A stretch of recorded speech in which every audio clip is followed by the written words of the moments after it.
ఆశాభవన్లో నిర్వహిస్తున్న ప్రజావాణి కార్యక్రమంలో తమ సమస్యలు చెప్పుకోవడానికి వివిధ జిల్లాల నుంచి పెద్ద ఎత్తున ప్రజలు తరలి వస్తున్నారు. ప్రస్తుతం మనతో పాటు బాధితులు ఉన్నారు. వారు ఎక్కడి నుంచి వచ్చారు, వారి సమస్య ఏంటో తెలుసుకున్నా. చెప్పండి, మీరు ఎక్కడి నుంచి వచ్చారు, మీ సమస్య ఏంటి? భూమి సమస్య మేడం. భూమి సమస్య మా డబుల్ బెడ్రూమ్లకు ల్యాండ్ వెళ్ళిపోయింది. మాకు డబ్బులు రాలేదు. మేము ప్రజావేదిక ఊడు వెళ్ళాము, సిద్దిపేటకు కలెక్టర్ ఆఫీస్ వెళ్ళాము, కానీ మాకు ఎలాంటి సాయం రాలేదు. ములుగు మండలం వెళ్ళాము, గజ్వేల్ తాలూకా లెవెల్ వెళ్ళాము, విఆర్ఓ వెళ్ళాము.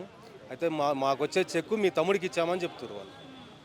మాకు వచ్చే డబ్బులు మీ తమ్ముడికి ఇచ్చాము అని చెప్పి VRO plus MRO Nagamani madam, VRO Jayaprakash అని ఉన్నాడు. అప్పుడు వాళ్ళు కుమ్మక్కయ్యి వాళ్ళు చెక్కు తీసేసుకొని మాకు డబ్బులు రాకుండా చేశారు. వాళ్ళకి సపోర్టింగ్గా లోకల్ లీడర్స్ కూడా వాళ్ళకి సపోర్ట్ చేశారు. మాకు ఎలాంటి న్యాయం జరగలేదు. పోలీస్ స్టేషన్ వెళ్తే కూడా అక్కడ వాళ్ళు పోలీసు వాళ్ళని కూడా బెదిరియడం జరిగింది. మీరు కేసు తీసుకుంటే మీ మీద మేము సీఎం వరకు వెళ్తామని. వాళ్ళు కూడా మేము ఏం చేయలేమని చేతులు ఎత్తారు. మాకు ఎక్కడ కూడా న్యాయం జరగలేదు. ఇప్పటి నుంచి దాదాపు 6 నుంచి 7 సంవత్సరాలు అయిపోయింది. మాకు ఎలాంటి న్యాయం జరగలేదు. ఇక్కడైనా ప్రజాదరణకు వచ్చాము. ఇక్కడ నుంచి సీఎం నుంచి అయినా మాకు న్యాయం జరుగుతుందని, మా డబ్బులు మాకు ఇప్పియగలుగుతారని, మాకు నష్టపరిహారం చెల్లిస్తారని ఆశపడి వచ్చాము. ఇక్కడికి అధికారులు ఏమంటున్నారు? ఎంత సమయం పట్టింది కలవడానికి? కొద్ది సమయం పట్టింది. వాళ్ళు మీకు 100% మేము చేస్తామని భరోసా ఇచ్చారు. ఆ నమ్మకం మీదనే మేము తిరిగి రావడం జరిగింది. చెప్పండి, ఎన్ని రోజుల నుంచి ఈ సమస్యలపై పోరాడుతున్నారు? ఏమంటున్నారు? 7 సంవత్సరాలు అవుతుంది మేడం. 7 సంవత్సరాల నుంచి మాకు ఎట్లాంటిది ఏమీ లేదు. అసలు మాకు మా మరిది మాకు చేసిన మోసం వల్ల మా అత్తమ్మ మా మరిది మమ్మల్ని అంతా మోసం చేసేసారు. మేము ఇప్పుడు ఊర్లో కూడా ఉండం మేడం. ఊర్లో ఉండము మేము. ఏదో నేనేమో మేము ఊర్లో ఉండము. ఇక్కడ వచ్చి ఏదో నేను కంపెనీకి వెళ్తాను, ఆయన ఆటో తోలుకుంటాడు.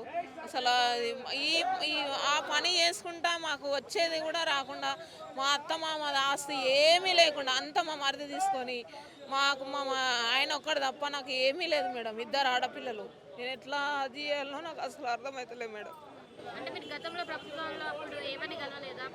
అందరినీ కలిసినాం మేడం. అందరు ఇట్లనే అన్ని సైన్లు చేసి ఇచ్చారు, పేపర్లు అన్నీ ఉన్నాయి. కానీ వాళ్ళు మాకు సపోర్ట్ ఎవ్వరు చేయలేరు. ఇప్పుడన్నా మళ్ళీ మంచిగా మనకు ఏదన్నా ఒక న్యాయం జరుగుతుందని ఇటుదాకా వచ్చినాం మేడం. 2 ఆడపిల్లల్ని బతికించుకోవాలంటే ఎంత కష్టం మేడం. ఏం ఆస్తి లేదు మాకు. 7 సంవత్సరాల నుంచి పోరాడుతున్నారు. ఇప్పటి వరకు సమస్య క్లియర్ అవ్వలేదు. ఇప్పుడు అది వేరే పార్టీ అధికారంలోకి వచ్చింది, ఇప్పుడు క్లియర్ అవుతుంది అనుకున్నారు. ఏ విధంగా భావిస్తున్నారు? క్లియర్ అవుతుందని ఇటుదాకా వచ్చినాం మేడం. మాకు క్లియర్ కావాలి, ఆశపడే వచ్చినాం ఇప్పటిదాకా. అక్కడైతే కాలేదు, ఇక్కడ అవుతుందని వచ్చినాము. ఇక మరి ఆ దేవుడు ఏం చేస్తాడో చూడాలి మేడం.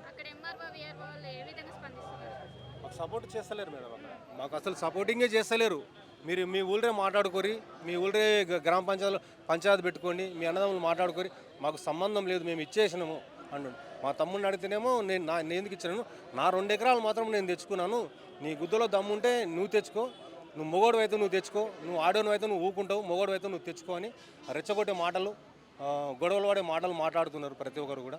ఇప్పుడు ఇంత ఈ మధ్యలో కూడా ఒక లోకల్ లీడర్ కూడా, నువ్వు మొగోడు అయితే నీ చెక్కు నీ డబ్బులు తెచ్చుకో, మేము చూసుకుంటాము, ఎలా వస్తాయి నీకు చూసుకుంటామని కూడా బెదిరిస్తారు.